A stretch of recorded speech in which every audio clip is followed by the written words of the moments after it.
దేవుని పరిశుద్ధమైన నామానికి మహిమ కలుగును గాక. రక్షకుడైన యేసుక్రీస్తు నామం పేరిట ప్రియమైన దేవుని బిడ్డలందరికీ కూడా శుభాభివందనాలు తెలియచేస్తూ ఉన్నాను. ఈ రోజున ఒక చిన్న వాక్య ధ్యానం ద్వారా మీ ముందుకు రావడానికి మేమెంతో సంతోషిస్తూ ఉన్నాం.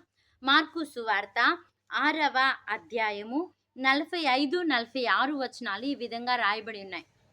ఆయన జనసమూహమును పంపివేయునంతలో దోణి ఎక్కి అద్దరినున్న బెత్సయిదాకు ముందుగా వెళ్ళుడని ఆయన తన శిష్యులను వెంటనే బలవంతము చేసెను. ఆయన వారిని వీడుకొలిపి ప్రార్థన చేయుటకు కొండకు వెళ్ళెను. దేవుడు ఇక్కడ 5 రొట్టెలు 2 చిన్న చేపలు 5,000 మందికి పంచిపెట్టిన తదనంతరం అక్కడ చాలా మంది జన సమూహాలున్నాయి. అప్పటికే ఎంతో బహు విస్తారమైన దేవుని యొక్క మాటలు విత్తబడి ఉన్నాయి. అనేక మంది ప్రజల హృదయాల్లో హత్తుకుని పోయినున్నాయి. దేవుడు అక్కడ వారికి అద్భుత రీతిలో పోషించాడు. 5 రొట్టెలు 2 చిన్న చేపలు 5,000 మందికి ఎంతో ఆశీర్వాదకరంగా వారి ఆకలిని తీర్చడానికి, వారి ప్రాణము సేదతీర్చడానికి దేవుడు అద్భుతాన్ని చేసి వారి కడుపును శారీర సంబంధమైన ఆ భోజనాన్ని వారికి అనుగ్రహించాడు. అంతకు ముందుగా ఆత్మ సంబంధమైన మాటలో బోధ వారికి అనుగ్రహించాడు. అలా జరుగుతూ ఉన్న సమయంలో ఎంతో జన సమూహాలు యేసు ప్రభు వైపు చుట్టూ ఉన్నాయి. ఎంతోమంది అనేకమైన అవసరతల కోసం, అనేకమైన బాధలను తీర్చుకోవడానికి దేవుని దగ్గరికి వచ్చారు. వారందరికీ దేవుడు ప్రార్థన చేసి వారిని పంపించేసి దేవుని సన్నిధిలో ఇక్కడ ఆయన వారందరినీ ఆ జన సమూహాలను పంపివేయనంతలో దోణి ఎక్కి అద్దరినున్న బెత్సయిదాకు వెళ్ళుడని ఆయన తన శిష్యులను వెంటనే బలవంతం చేసెను. ఇక్కడ తన శిష్యులను కూడా ఆయన మీరు కూడా వెళ్ళండి, దగ్గరలో ఉన్న బెత్సయిదాకు వెళ్ళండి అని చెప్పి ఆ శిష్యులను కూడా వెళ్ళడానికి ఆయన బలవంతం చేశాడు.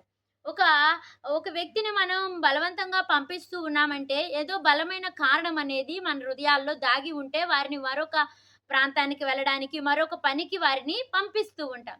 ఇక్కడ యేసు ప్రభువారు సజీవధారిగా ఉన్నప్పుడు ఆయనకి హృదయ లోతుల్లో ఉన్న బలమైన కోరిక ఏమిటి అంటే రహస్యంగా దేవునితో, తండ్రితో, పరమ తండ్రితో గడపాలని ఒక కోరిక, తీరని కోరిక, ఒక తృష్ణ కలిగి ఆయన ఉన్నాడండి. అందుకనే వారిని పంపిన వెంటనే ఆయన ప్రార్థన చేయుటకు కొండకు వెళ్ళాడు. ఈనాటి దినాల్లో మనం కూడా అనేక మంది పరిచర్యలో బిజీగా ఉంటూ ఉన్నారు. వారి కుటుంబ విషయాల్లో బిజీగా ఉంటున్నారు. ఉద్యోగ విషయాల్లో బిజీగా ఉంటున్నారు.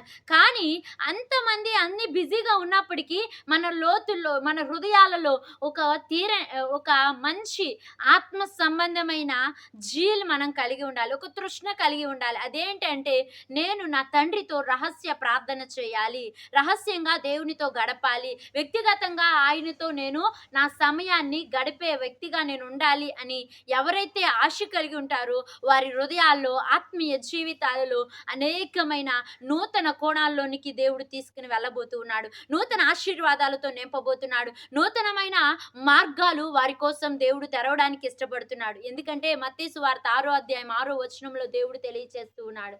ఎవరి హృదయాల్లో అయితే రహస్య ప్రార్థన చేయడానికి ఎవరి కుటుంబాలు త్వరపడుతున్నాయో, ఎవరి మోకాళ్ళు తండ్రి సన్నిధిలో వంగడానికి ఇష్టపడుతూ ఉన్నాయో వారినంట పరలోకమందున్న తండ్రి చూచుచున్నాడు. ఆయన వారికి తగిన ప్రతిఫలాన్ని ఇవ్వాలని ఆశిస్తూ ఉన్నాడు. ప్రియమైన దేవుని బిడ్డ, ఈ వాక్యాన్ని వింటూ దేవునికి రహస్యంగా ప్రార్థన చేయడానికి ఇష్టపడుతూ ఉన్నావా?